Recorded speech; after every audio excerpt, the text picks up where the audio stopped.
أعوذ بالله من الشيطان الرجيم.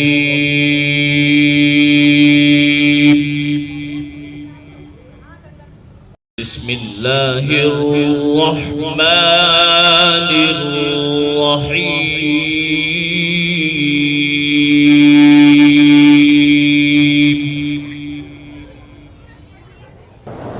پسند کی شادی کے لیے کوئی وظیفہ بتائیں، اس کے لیے پیسے اکٹھے کرو. جب پیسے اکٹھے ہو جائیں گے نا خود بخود شادی ہو جائے گی، وظیفے کی کوئی ضرورت نہیں.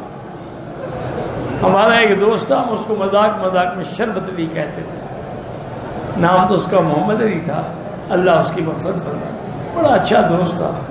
تو وہ رمضان میں شربت بنا کے بیچتا تھا، تو ہم نے اس کا نام ہی شربت علی رکھ دیا. مجھے کسی نے کہا کہ اس نے شادی کی ہے اور شادی بھی کوئی 13-14 سال کی لڑکی سے کی ہے. میں حیران ہو گیا. میں نے کہا اس کی عمر 60 سال ہے،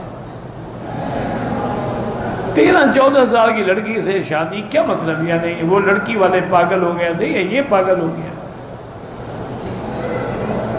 مجھے کوئی تسلی نہ ہوئی. بہرحال پھر میں نے پتہ کیا، تحقیق کی. وہ اصل میں شادی کے بعد مدینہ شریف چلا گیا. وہ ملت میں پوچھوں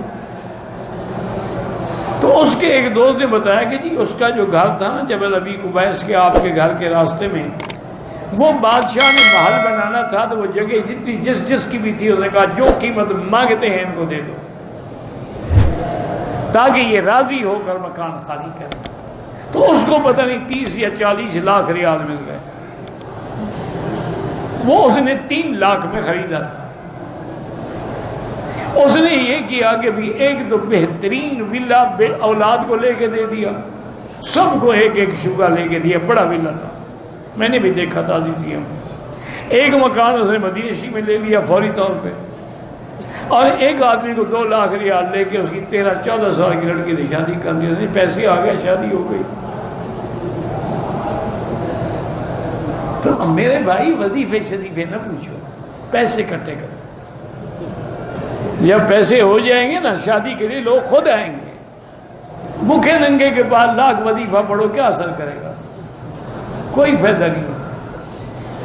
اسباب پہ عمل کرو.